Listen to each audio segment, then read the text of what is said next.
مختصر جو ہے جائزہ ہے۔ خالی کی ادبی خدمات کا جائزہ لیتے ہوئے ان کا مقام متعین کیجیے۔ اس طرح کا ایک سوال پوچھا جاتا ہے ایگزام میں۔ مولانا الطاف حسین حالی اردو کے پہلے باقاعدہ سوانح نگار اور نقاد تسلیم کیے جاتے ہیں۔ آپ اردو کے بڑے شاعر ہی نہیں بلکہ ایک بڑے ادیب بھی تھے، یعنی کہ آپ نے جو ہے ادب کو بہت بڑا جو ہے ڈیٹا پرووائڈ کیا ہے، جس نے مقصدی شاعری کے فن کو برتا اور عروج تک پہنچایا۔ آپ کے کلام کا مقصد قوم کی اصلاح تھا، اس لیے آپ نے سادہ اور آسان الفاظ کا استعمال کیا۔ آپ کا کلام تاثیر سے بھرپور ہے اور آپ جو ہیں مطلب تاثیر ہے بہت اچھی طریقے سے، جو بھی پڑھتا ہے اس سے بڑا مزہ آتا ہے ان کی اور اثر انداز۔ پہلے شاعر ہیں تاثیر جن کی زبردست ہوتی تھی، جنہوں نے ادب کو زندگی اور اس کے مسائل سے موڑ کر آپ کی نظموں میں سادگی، روانگی، یک رنگی اور تسلسل موجود ہے۔ آپ متری شاعری کے بڑے حامی تھے۔ آپ کی نثر نگاری، آپ کی نظم نگاری جو ہے پر سبقت رکھتی ہے۔ آپ نے غالب کا مرثیہ لکھ کر شخصی مرثیہ نگاری کو رواج دیا۔ سر سید تحریک نے آپ کی ادبی زندگی کو ایک نئی جلا عطا کی اور اردو شاعری میں نئے راہیں متعین کی۔ خیات سعدی، یادگار غالب اور خیات جاوید لکھ کر آپ نے اردو میں سوانح نگاری کی باقاعدہ بنیاد ڈالی۔ اس طرح مقدمہ شاعر و شاعری لکھ کر اردو زبان و ادب میں مکمل تنقید نگاری کی داغ بیل ڈالی۔ الغرض غالی اردو کا بہترین شاعر مانے جاتے ہیں۔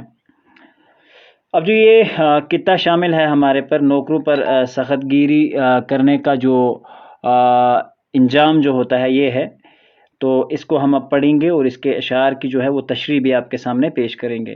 ایک آقا تھا ہمیشہ نوکروں پر سخت گیر، درگزر تھی اور نہ ساتھ ان کے رعایت تھی کہیں۔ سخت گیری چھوٹی سی باتوں پر سزا دینا جو ہوتا ہے، رعایت نرمی کمی وغیرہ۔ قطعے کے اس شعر میں خالی نے ایک مالک اور اس کے غلاموں کا ذکر کیا ہے۔ فرماتے ہیں کہ ایک امیر شخص تھا جو ہمیشہ اپنے نوکروں چاکروں پر سختی سے پیش آتا تھا۔ مالک کے مزاج میں نرمی اور رعایت کسی قسم کی موجود نہ تھی، بڑا سخت اور ظالم بندہ تھا۔ بے سزا کوئی خطا ہوئی نہ تھی ان کی معاف، کام سے مہلت کبھی ملتی نہ تھی ان کے تئیں ہوتا ہے ان کو لیے، یعنی کہ حالی فرماتے ہیں کہ مالک نوکروں کی کسی بھی غلطی کو معاف نہیں کرتا تھا بلکہ انہیں سزائیں دیتا تھا اور نوکر ہر وقت کوئی نہ کوئی کام کرتے ہی رہتے تھے۔ تیسرا شعر ہے، حسن خدمت پر اضافہ یا صلہ تو درکنار، ذکر کیا نکلے جو پھوٹے منہ سے اس کے آفریں۔ پھوٹے منہ سے مطلب بد دلی سے، صلہ انعام کو کہتے ہیں۔ حالی ارشاد فرماتے ہیں کہ مالک کے غلاموں کو ہر وقت کام پر کام کرنا پڑتا تھا، کبھی فرصت کے 2 لمحات میسر نہیں ہو پاتے تھے اور اچھے کام اور عمدہ محنت پر بھی کوئی انعام یا اجرت میں اضافہ نہیں کیا جاتا تھا۔ مالک 2 لفظ بھی محنت کرنے والے نوکروں کے حق میں نہیں بولتا تھا۔ اگلا اشعار ہے، پاتے تھے آقا کو وہ ہوتے تھے جب اس سے 2-4 نتھنے پھولے، منہ چڑھا ماتھے پر بل ابرو پہ چیں۔ تو اس کا 2-4 ہونا سامنا ہوتا ہے، ملاقات ہونا مطلب ماتھا، چہرے پر بل ہوتا ہے یعنی کہ ماتھے کی شکن، یعنی کہ گن یا چونان کشر پٹ، تو ہمیشہ اس کے منہ پہ وہ اداسی چھائی ہوتی تھی۔ حالی فرماتے ہیں کہ جب کبھی مالک کے نوکر چاکر اپنے مالک کے سامنے آ جاتے تھے اور مالک انہیں دیکھ کر ناخوش ہوتا تھا اور اس کے چہرے پر شکن کے نشان ہمیشہ پڑ جاتے تھے، مطلب بہت ہی منحوس قسم کا آدمی تھا۔ تھی نہ جز تنخواہ نوکر کے لیے کوئی فتوح، آگے ہو جاتے تھے خائن جو کہ ہوتے تھے امی۔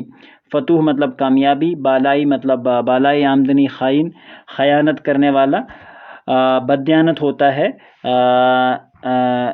بدیانت اور بدیانت ہوتا ہے ایکچولی جو بدیانت ہو، امی ہوتا ہے امانت دار۔ حالی اس شعر میں فرماتے ہیں کہ مالک کے نوکروں کے لیے تنخواہ کے علاوہ باقی مرادیں نہ تھی، البتہ ان نوکروں میں جو کچھ چاپلوسی قسم کے تھے وہیں کچھ خود کو مالک کے پاس جھوٹے امانت دار دکھا کر کچھ فائدہ مالک سے حاصل کر پاتے تھے، یعنی کہ مالک کی جھوٹی بوٹی تعریفیں کر کے اس کو سمجھتے تھے کہ یہ ہمارا مطلب مالک کو لگتا تھا کہ یہی میرے جو ہیں مطلب مددگار ہیں۔ رہتا تھا ایک شرائط نامہ ہر نوکر کے پاس، شرائط نامہ ہر نوکر کے پاس، فرض جس میں نوکر اور آقا کے ہوتے تھے تئیں ایک پراپر ایک چیٹ لکھا ہوتا تھا ان کے درمیان، جس میں رولز اینڈ ریگولیشنز جو تھے نوکری کے لکھے رہتے تھے ہمیشہ۔ حال ہی اس خطے کے اشعار میں مالک اور نوکروں کے مابین ہونے والے معاہدے یعنی کہ کانٹریکٹ کا تذکرہ کرتے ہوئے فرماتے ہیں کہ مالک اور اس کے نوکروں کے درمیان ہمیشہ ایک معاہدہ جو تھا اس کا ایک پرچہ لکھا ہوا رہتا تھا کہ مالک اور نوکروں پر کیا حق ہے اور نوکروں کو کیا فرائض انجام دینے ہوں گے۔ تو گر رعایت کا کبھی ہوتا تھا کوئی خواستگار، زہر کے پیتا تھا گھونٹ آخر بجائے انگبی۔ خواستگار، طلبگار، امیدوار، مطلب جسے ہم کہیں گے انگبی ہوتا ہے شہد۔ حالی کہتے ہیں کہ جب کوئی نوکروں میں کوئی کمی یا تخفیف جو ہے کا حق مانگتا تھا تو مالک جو تھا نوکروں پر کوئی نرمی نہیں کرتا تھا، جس کی وجہ سے نوکر شہد کھانے کے بدلے زہر کے پیالے گھونٹ گھونٹ کر پیا کرتے تھے، مجبور تھے بیچارے۔ حکم کیا کرتے؟ حکم ہوتا تھا شرائط نامہ دکھاؤ ہمیں تاکہ یہ درخواست دیکھیں واجبی ہے یا نہیں، یا جب بھی کوئی بات ہو جاتی تو سوچنا مطلب جلدی آپ نکالو، ہم ٹیلی کرتے ہیں کہ یہ رولز اینڈ ریگولیشنز ہیں یا نہیں۔ واجبی مطلب درست، ضروری مطلب ٹھیک۔ خالی فرماتے ہیں کہ جب کوئی نوکر کوئی رعایت کی مانگ کرتا تو مالک حکم دیتا تھا کہ وہ نوکری کی شرائط نامہ دکھاؤ تاکہ یہ دیکھا جائے کہ آپ لوگوں کی فرمائش جو ہے وہ جائز ہے کہ نہیں۔ اور یہ بنایا بھی خود اس نے تھا تو اس میں ویسا اس نے کچھ لکھ کے رکھا نہیں ہوگا۔ وہاں سوا تنہا کے تھا جس کا آقا ذمہ دار، تھیں کری جنتی وہ ساری نوکروں کے ذمے تھی۔ کری مطلب نقصانات۔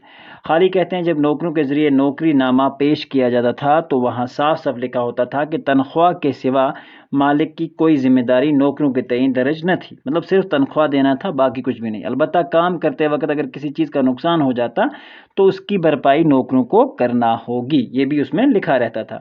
دیکھ کر کاغذ کو ہو جاتے تھے نوکر لاجواب، تھے مگر وہ سب کے سب آقا کے مارے آستیں، ہمارے آستیں چھپا ہوا دشمن، دوست نامہ دوست۔ خالی فرماتے کہ جب نوکر اپنی نوکری نامہ دیکھتے تھے تو دیکھ کر شرمندہ اور لاجواب ہوتے تھے اور اندر ہی اندر دل میں مالک کے دشمن بن جاتے تھے۔ ایک دن آقا کا تھا ایک منہ زور گھوڑے پر سوار، تھک گئے جب زور کرتے کرتے دستے نازنی کمزور ہاتھ جسے ہم کہیں گے۔ حالی کہتے ہیں کہ ایک دن مالک ایک دن تیز رفتار کسی تیز ترار گھوڑے پر سوار ہوا، مگر بدقسمتی کی وجہ سے گھوڑا بے قابو ہو گیا اور مالک کے دونوں ہاتھ لگام کھینچتے کھینچتے تھک جاتے ہیں، ٹھیک ہے، لیکن وہ گھوڑا کنٹرول نہیں۔ دفتن قابو سے بھاگ کر ہو کے باغا راہ خوار، اور گرا اسوار صدر زیں سے بالائے زمیں۔ اسوار یعنی کہ سوار، بالائے زمیں زمین کے اوپر گر پڑا۔ یہ بیان کرتے ہیں کہ مالک جس گھوڑے پر سوار ہوا تھا وہ اچانک بے قابو ہو جاتا ہے اور مالک کے پاؤں گھوڑے کی زین سے نکل جاتے ہیں اور جس کی وجہ سے مالک زمین پر گر جاتا ہے۔ کی بہت کوشش نہ چھوٹی پاؤں سے لے کر رکاب، کی نظر سائنس کی جانب کہ ہو آ کر میں مددگار، سائنس مطلب گھوڑے کی خدمت اور دیکھ بھال کرنے والا۔ خالی اس شعر میں فرماتے ہیں کہ اس مالک نے بڑی کوشش کی کہ اس کے پاؤں کا رکاب سے چھوٹ جائے، مگر وہ اپنے پاؤں چھڑانے سے کامیاب نہ ہو سکا۔ آخر گھوڑے کی دیکھ بھال کرنے والوں سے کہا کہ میرا پاؤں چھڑانے میں میری مدد کرو۔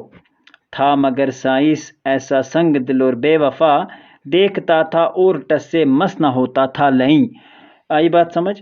ٹس سے مس ہونا مطلب اس کو گرین اسس نہ گسان کہ جو یہ گھوڑے کا مالک تھا لانتی لئیں کہتے ہیں لانت جس پہ پڑے جائے، ٹھیک ہے، یہ ایک برا لفظ ہے۔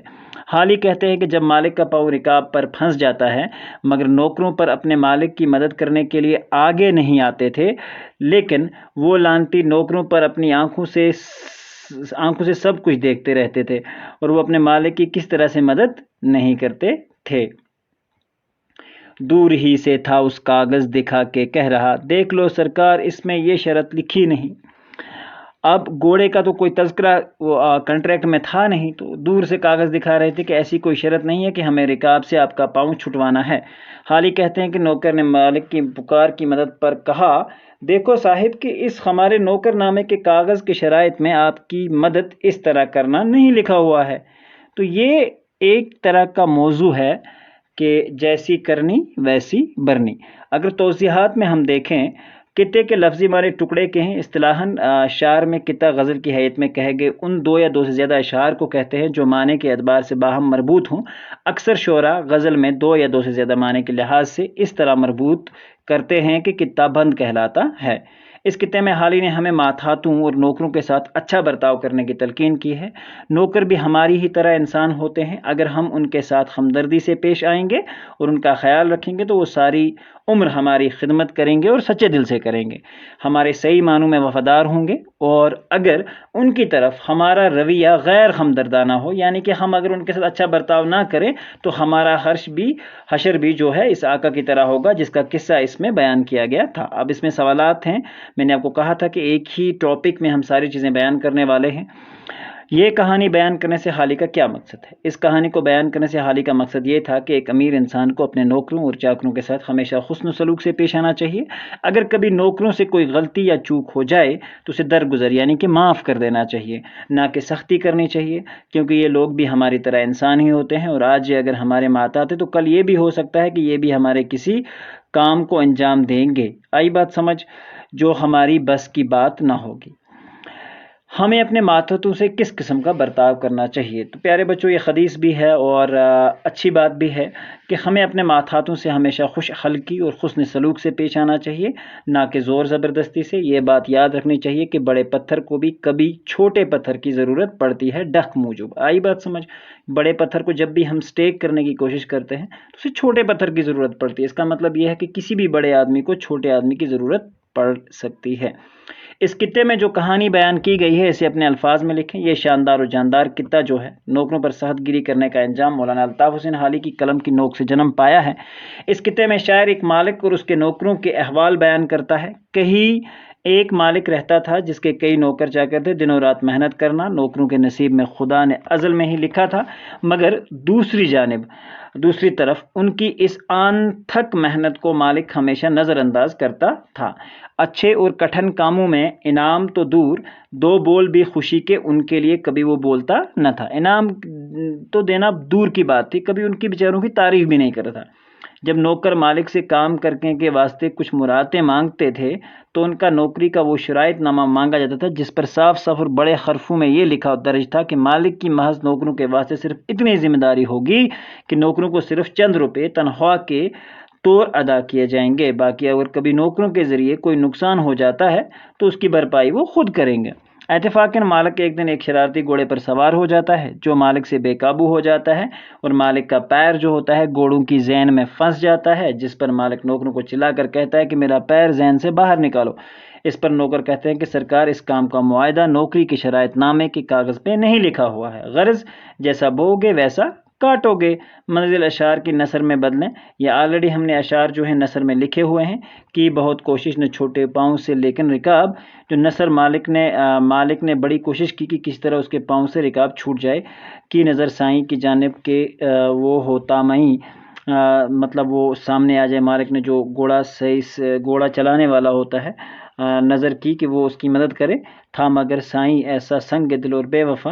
مگر سائیں جو تھا یعنی کہ گھوڑا کا جو ٹرینر تھا وہ بڑا بے وفا تھا اور بہت ہی پتھر دل آدمی تھا، وہ بالکل نہیں آیا، دیکھتا اور ٹس سے مس نہ ہوا نہیں، مطلب وہ دیکھتا رہا اور بالکل بھی ٹس سے مس تک بھی نہیں ہوا۔ آئی بات سمجھ بچوں؟ تو امید کرتے ہیں کہ یہاں پہ آج کا ہمارا جو ٹاپک ہے وہ کمپلیٹ ہوا، اور انشاءاللہ اب 9th کے کچھ ویڈیوز جو ہیں وہ پینڈنگ ہیں۔ انشاءاللہ رحمان ہم کوشش کریں گے کہ 9th کا اردو بہت جلدی ہم کمپلیٹ کریں، اور اسی دوران ہم کوشش کر رہے ہیں کہ آپ کے لیے ہم میتھس کے شاندار ویڈیوز جو ہیں وہ بنا کر لائیں تاکہ آپ کے ایگزامز اور لاجکس، دیکھو ایگزام پاس کرنا ہی بڑی بات نہیں ہوتی ہے، سب سے بڑی بات یہ ہے کہ آپ کنسیپٹس کو سیکھیں اور بڑے بڑے ایگزامز میں کوالیفائی کریں۔ یہی اس چینل کا ہمیشہ موٹیو رہے گا، اور کبھی بھی اس چینل کے لیے کہ ویڈیوز دیکھنے کے لیے آپ کو فی نہیں دینی پڑے گی، اور ہمیشہ آپ کے لیے ہم ایسے بہترین ویڈیوز جو ہیں وہ بنا کر پیش کرتے رہیں گے۔ امید کرتے ہیں کہ آج کا ویڈیو آپ کو پسند آیا ہوگا۔ ملتے ہیں ایک نئے ویڈیو میں، تب تک کے لیے اللہ حافظ و نگہبان۔